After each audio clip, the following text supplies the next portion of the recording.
Hello friends, welcome to CSC வேலி மற்றும் இசேவை Tamil Nadu. இசேவைக்கான ID வைத்திருப்பவருக்கு ஒரு முக்கிய அறிவிப்பு வெளியே இருக்குது. இப்போ இதை பற்றின மொத்த இன்ஃபர்மேஷன் தான் இந்த வீடியோ பார்க்க போகிறோம்.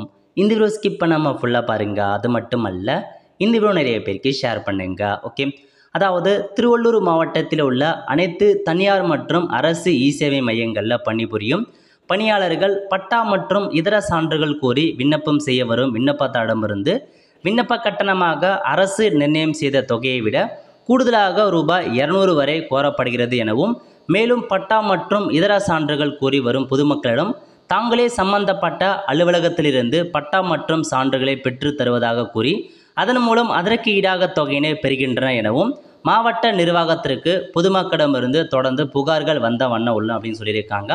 அதாவது இசேவை மையம் வச்சுருக்கவங்க பார்த்தா எக்ஸ்ட்ரா அமௌண்ட் வாங்குகிறோம் அப்படின்ற மாதிரி ஒரு கம்ப்ளைண்ட்டை தெரிவிச்சிருக்காங்க.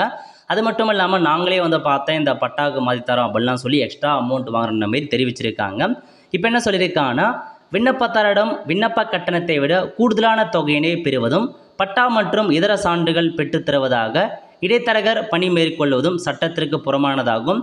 எனவே இது போன்ற புகார்கள் பெரும் சம்பந்தப்பட்ட இசேவை மையங்களின் பொறுப்பாளர்கள் மற்றும் தொடர்புடைய பணியாளர்கள் மீது கடுமையான நடவடிக்கை எடுக்கப்படும் என எச்சரிக்கப்படுகிறது. மேலும் சம்பந்தப்பட்ட நபர்கள் உடனடியாக பணியிலிருந்து விடுவிக்கப்படுவார்கள் எனவும் அவர்கள் மீது குற்றவியல் நடவடிக்கை எடுக்கப்படும் எனவும் தெரிவிக்கப்படுகிறது. ஸோ இதான் உங்களுக்கான இன்ஃபர்மேஷன். மேலும் திருவள்ளூர் மாவட்டத்தில் உள்ள அனைத்து வட்டாட்சியர்களும் தங்களுடைய ஆளுகைக்குட்பட்ட பகுதியில் எங்கும் இசேவை மையங்களில் கண்காணிப்பு பணி மேற்கொண்டு மேற்படி புகார்கள் வராத வண்ணம் உரிய நடவடிக்கை எடுக்குமாறு தெரிவிக்கப்படுகிறது. மேலும் இது தொடர்பாக புகார்கள் இனிவரும் காலங்களில் ஏதேனும் இருந்தால் பொதுமக்கள் விண்ணப்பதாரர்கள் வெப்சைட்டில் அந்த நம்பருக்கு கால் பண்ணி புகார் தெரிவிங்க அப்படின்னு சொல்லியிருக்காங்க.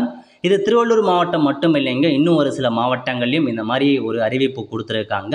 ஸோ இசேவை மையம் ப்ரைவேட்டாக இருக்கட்டும், கவர்மெண்ட் இசேவை மையமாக இருக்கட்டும், ஸோ அவங்க நிர்ணயிக்கப்பட்டதில் கூடுதல் அமௌண்ட் வாங்குறீங்க அப்படின்னா அவங்க மீது நடவடிக்கை எடுக்கப்படும் அப்படின்ற மாதிரி ஒரு செய்தியை வெளியிட்டிருக்காங்க. ஸோ இதான் உங்களுக்கான இன்ஃபர்மேஷன். ஆல் த ஃப்ரெண்ட்ஸ், கண்டிப்பாக இந்த பிடிச்ச லைக் பண்ணுங்கள். அது மட்டும் அல்ல, இந்த வீடியோ நிறைய பேருக்கு ஷேர் பண்ணுங்கள். அடுத்து ஒரு நிலையில் சந்திப்போம். நன்றி, வணக்கம்.